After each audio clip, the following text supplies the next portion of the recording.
Hello, I'm Sarah. Welcome to my book club with Yarnmugs.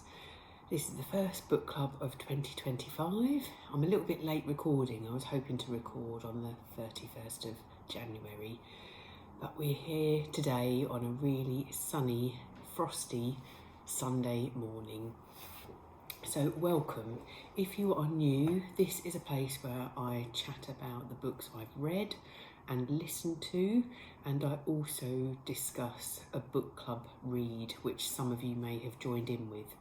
And just as a pre-warning, there will be spoilers for the book club read. So yeah, welcome back for those that have been here before, and welcome if you're new. So let's start off first of all with the books that I've read and listened to since last book club. So the first book I read, it's a physical book, is The Salt Path by Raynor Winn. Now this book was written a while ago now. When was it? 2018. And I'd often seen this book in bookshops and heard things about it, but more recently I'd heard that they're making a film out of it with Gillian Anderson as the main character, or the main female character. Yeah, it's quite a short book. I'll just have a little look, so I do keep a little note of what I thought.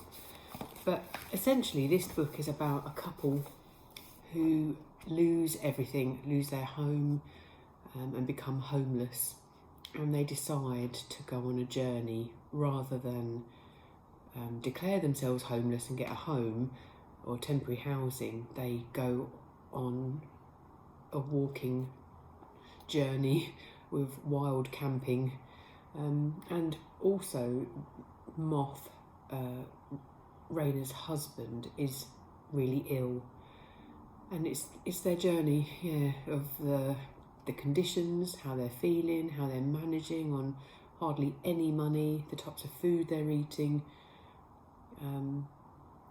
So yeah, it's a really interesting story. But the issue I just put interesting story, but I was a bit bored, which sounds terrible because it's someone's real life.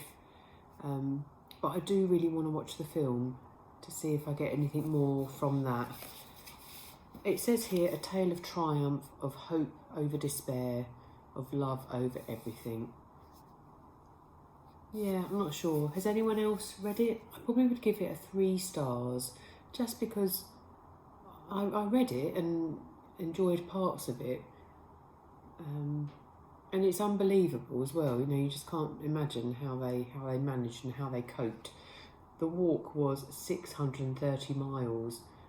It's a southwest coast path from Somerset to Dorset via Devon and Cornwall.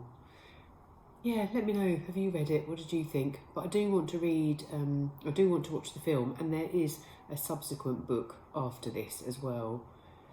So yeah, interesting, but maybe it was just the writing. I wasn't really invested. So that's that one.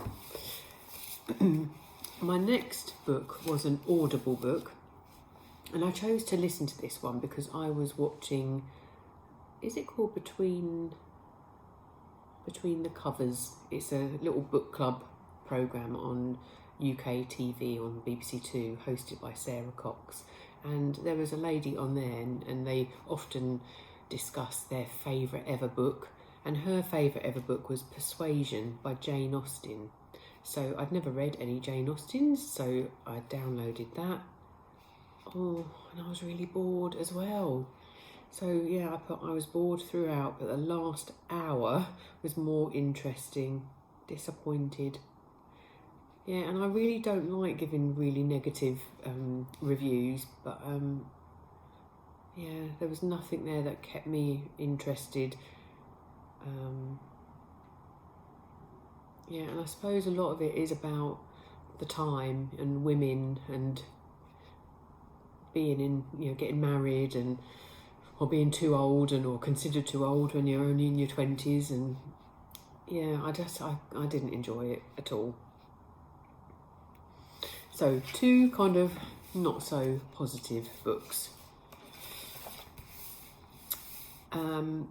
Now, at the beginning of this year, I started to listen to another Audible book, and it was the book Make Change That Lasts by Rangan Chatterjee, Dr. Rangan Chatterjee.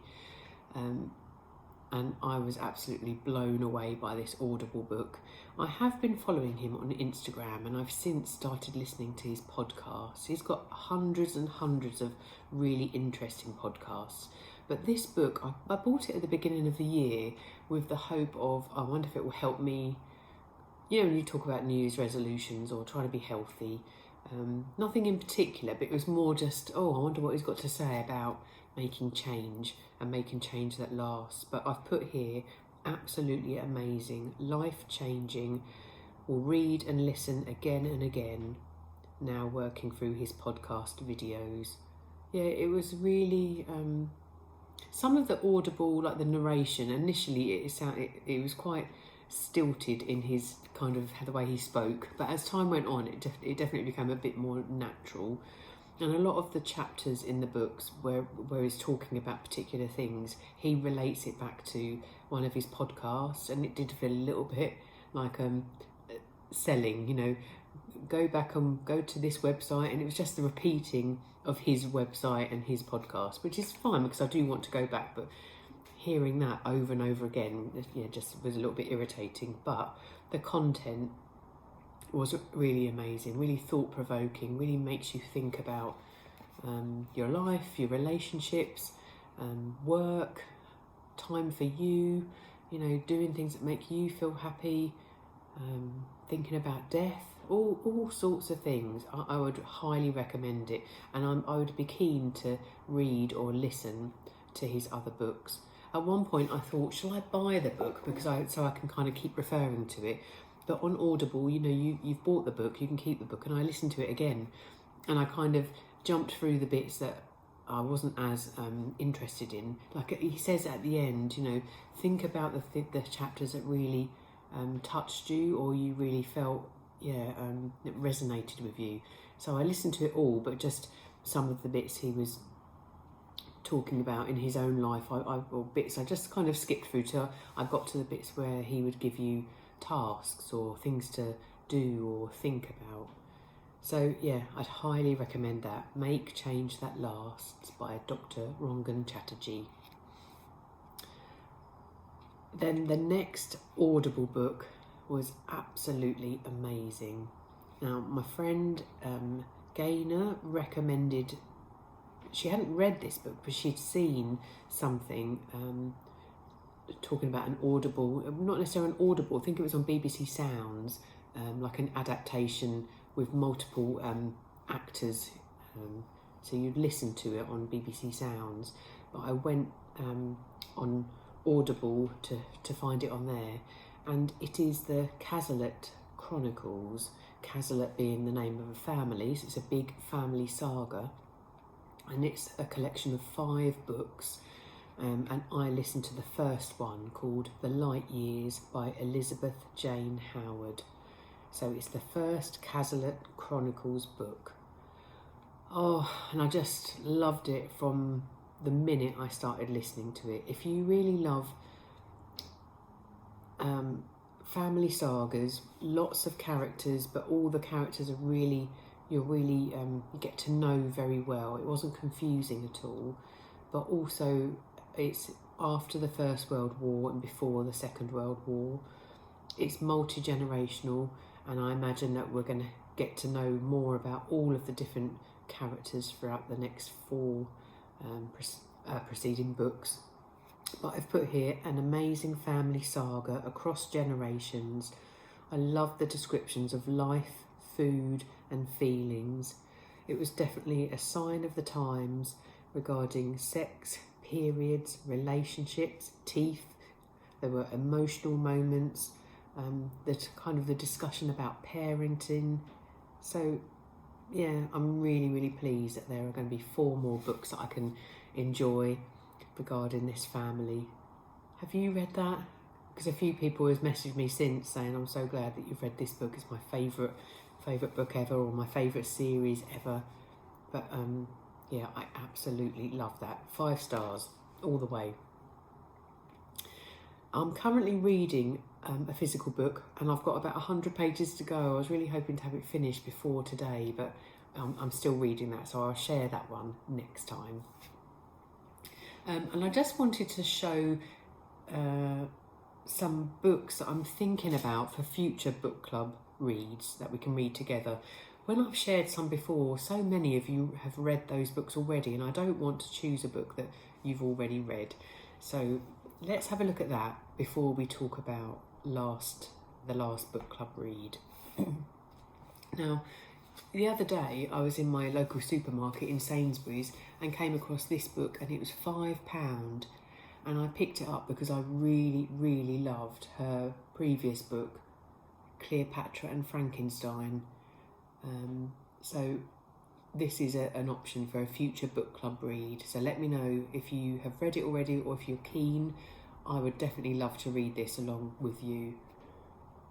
Yeah, and this looks like it's about some sisters. Someone has put here as a review, Little Women, but for the contemporary female experience. It will make you laugh, cry deeply, and want to call your siblings. So yeah, I'd be quite keen to read this. It says here, a sister is not a friend, you're part of each other right from the start. So yeah, I won't go into all the details, but yeah, if you fancy that, let me know, and that could definitely be a future book club read. I think I've shown this before, and I would really be keen to read this, Far from the Madding Crowd. I've read one Thomas Hardy before, and it was The Woodlanders, and I really loved that book. So again, if you're keen to read this one, yeah, let me know. And again, the female character, I'm really, really pleased. Yeah, I just love stories about life in a different time. So yeah, let me know about that one. A friend has lent me this book. There's lots of talk about Wicked at the moment. Wicked at the cinema, Wicked at the theatre. But this is the actual book, and I do remember seeing over on Instagram that this is not a book for children. There is some dark adult themes and dark themes in there. But yeah, I would be really keen to read this. I've got no idea, as in I've never seen the film or the theatre show. I am a massive fan of The Wizard of Oz since my childhood. So I'd be really interested to read this, Wicked. So again, let me know if you fancy that. We can read that together.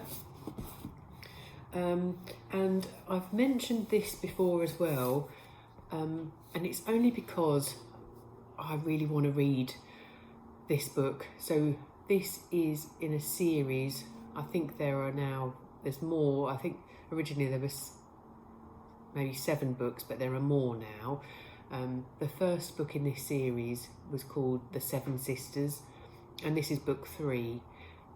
And I'm saying it because each book, it's almost like you don't need to read the other books because it's a story about each of the individual sisters.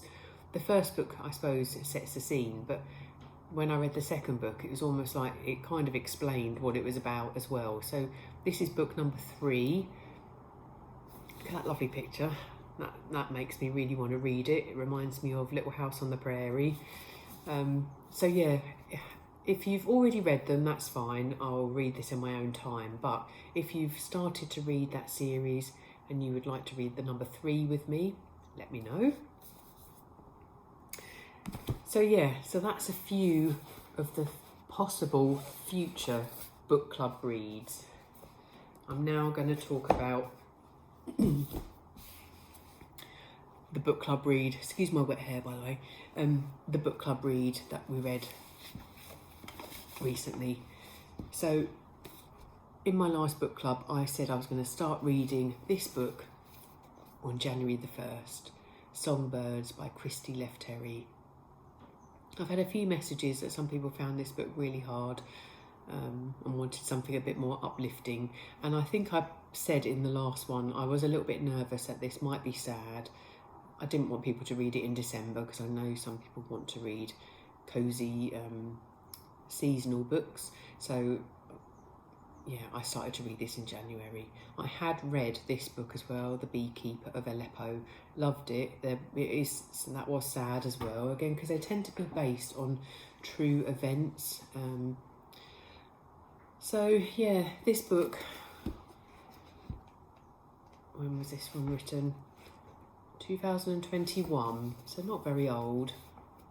And again, it was about a lady called Nisha. And Nisha is like the nanny or the kind of housekeeper as well for Petra. Petra lost her husband, as in he died when she was pregnant, and Nisha came over to Cyprus, as did a lot of women from other countries, to be housekeepers and child carers, despite having a young child of her own who remained in her country. And this is a book about Nisha vanishing, and then the challenge of trying to find her and trying to understand more about her. So I found when I was reading it, I was constantly on edge, thinking, oh, I feel like something horrible is about to happen, and you know, what has happened to her. And I also felt quite sad just about the situation, that she had to leave her own child to bring up another woman's child. She lived with the family for 9 years and then went missing. And the child in that family almost regarded her as her mum. And there was lots of touching moments, you know, describing how she really loved and cared for this child, and how she was trying to teach Petra in a time of grief, you know, how to respond to her baby and be there for her baby. So there were definitely some kind of touching but sad moments.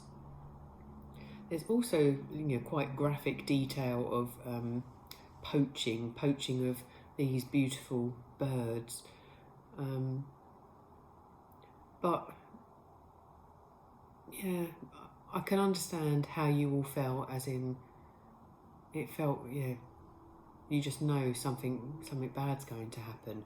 I think from the beginning you know that she is missing, and sometimes throughout the book I kept thinking, oh, they're going to find her, and then you realise that she's dead and she's been murdered, as have a few other women who were workers from overseas. And at the end of the book, it described that there was a real situation where that happened. And I think I probably was just left with, just feeling really sad and flat. So, yeah, it was a page turner, and it was an easy read, as in she's clever with her writing, as in sometimes she doesn't need to say lots, but you get the feeling, you know, it's the atmosphere and the feeling of what's happening. And I could really imagine it and picture the road that they lived in and the lady that lived across the road. And so, yeah, I liked all the details in it, but it was also, yeah, a sad ending. And sometimes books are there to make you think, aren't they? And think about other people's experiences, and the fact that people have to do that, have to leave their own family to work and help support their family, you know, from afar. So yeah, I think it kind of opened your eyes as to, you know, people from other countries that have to do that. I can't ever imagine, you know, having to do that. So yeah, apologies, but I'm glad I've read it, because I really enjoyed her previous book. And it's like everything, when it's about real life sad things, I like to be aware of it, even if it's, yeah, a bit of a challenge to picture it and read about it. So thank you for joining along. If you did, tell me your thoughts. What did you think? Yeah, just such a sad ending. I think I haven't actually given it a star rating, but in my head I'm thinking a 3, mainly because, sorry, it was emotional, but it also was just hard to read that. So I didn't. Yeah, it gave me a different feeling rather than. Oh, it's hard to describe, isn't it? It's such a personal thing. Yeah, so I think I would give it a 3. So thank you for joining along. But like I say, give me a feedback. Let me know, what did you think? It was the first book in these book club videos. I didn't write down things. In other times, I've often written little thoughts as I've gone through.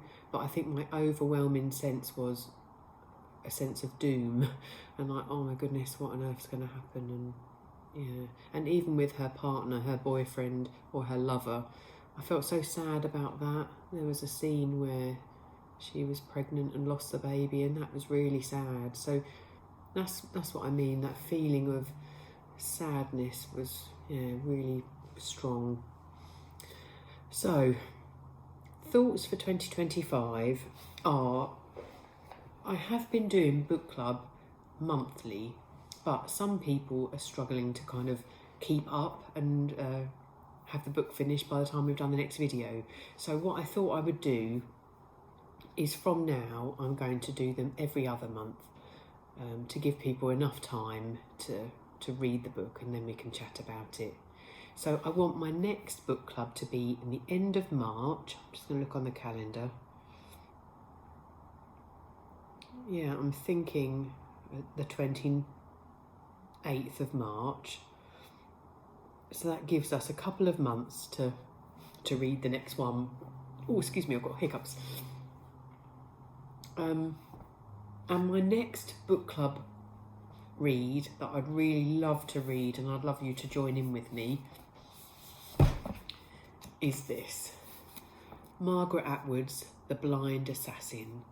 I think I might have spoke about this the first book club I did, where I kind of shared some of my books I've got in my book drawer. And I have read this, but a long time ago. My daughter is 17 and I read it before I had her, so possibly I might have read it 20 years ago. I'll just see what year the book was written.